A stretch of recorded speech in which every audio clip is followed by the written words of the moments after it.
कुछ दिन पहले आश्रम के पास एक नंदी बहुत पीड़ा में पड़ा मिला।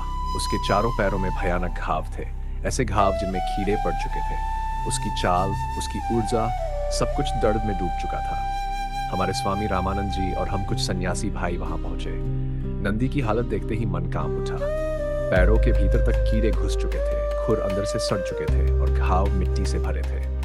ये घाव जल्दी ठीक होने वाला नहीं था। लेकिन सेवा का एक नियम है, कर्म बड़ा होता है, कठिनाई नहीं। उस दिन हमने नंदी को पकड़ा, उसे शांत किया और उसका पूरा उपचार किया। औषधियां लगाई, इंजेक्शन दिए, फेनिल डाला ताकि घाव में पड़े कीड़े मर जाएं और संक्रमण रुके। उस दिन उपचार के बाद थोड़ी राहत दिखी और हमने सोचा कि आज फिर जाकर देखें नंदी महाराज की क्या स्थिति है। जब आज हम उसके पास पहुंचे तो मन में संतोष भी था और चिंता भी, क्योंकि स्थिति पहले से बेहतर थी।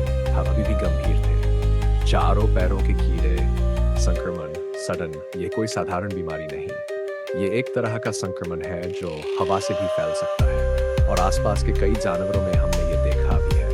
नंदी मंदिर के आसपास ही रहता है तो हम उसे खोजते हुए पहुंचे।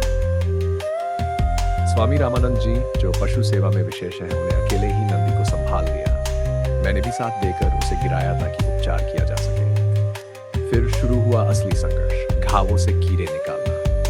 आपने शायद इतने बड़े कीड़े कभी देखे भी न हो।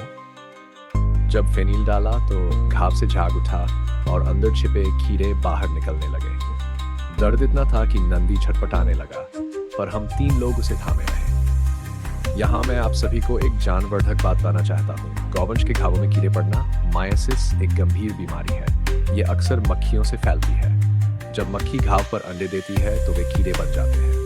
ये संक्रमण हवा, मिट्टी और आसपास के जानवरों में भी फैल सकता है।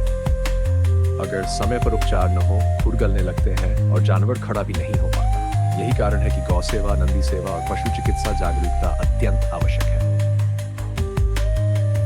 दोस्तों, जब उसकी पीड़ा देखी तो मन में एक ही विचार आया, ओपन कोर्ट। अगर इंसान को छोटा सा कांटा भी चुभ जाए तो दर्द असहनीय हो जाता है, तो बताइए इन भोले पशुओं की वेदना कितनी गहरी होगी। Close court. ये बोल नहीं सकते, माँ बाप नहीं बोल सकते, परमपिता परमेश्वर ही इनके सच्चे रक्षक है।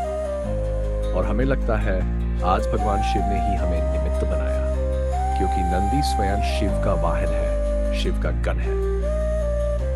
जब हम उपचार कर रहे थे, पास के प्राथमिक विद्यालय के बच्चे देखने आ गए। एक छोटी बच्ची ने तो नंदी को पकड़कर सहायता भी की। ये देखकर मन प्रसन्न हो गया। जब हम सेवा शुरू करते हैं तो प्रकृति स्वयं सहायता भेज देती है। ये बात बिल्कुल सत्य है। अच्छे कार्यों में लोग धीरे धीरे जुड़ते जाते हैं और कठिन कार्य आसान हो जाते हैं। करीब 3 घंटे हमने उपचार किया। नंदी थोड़ी राहत महसूस कर रहा था। हमने उसके खुरों के बीच की मिट्टी हटाई, घाव साफ किए, फेनिल डाला और जितने कीड़े थे सभी निकाले। अंत में जब उसकी आंखों में शांति देखी तो लगा सेवा सफल हुई। वापस आने से पहले हमने पास ही बैठे एक बड़े नंदी को प्रणाम किया और बोले, नंदी महाराज, आपकी सेवा करने का सौभाग्य दिया, इसके लिए हम धन्य हैं।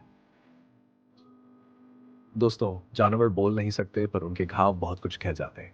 हम सबका कर्तव्य है गौ सेवा करें, पशु सेवा करें और जरूरतमंद जीवों के लिए हाथ बढ़ाएं। आज की ये नंदी सेवा सिर्फ एक घटना नहीं थी, ये एक संदेश है। ओपन कोट, सेवा ही शिव है, करुणा ही धर्म है और जीव रक्षा ही सच्ची पूजा है।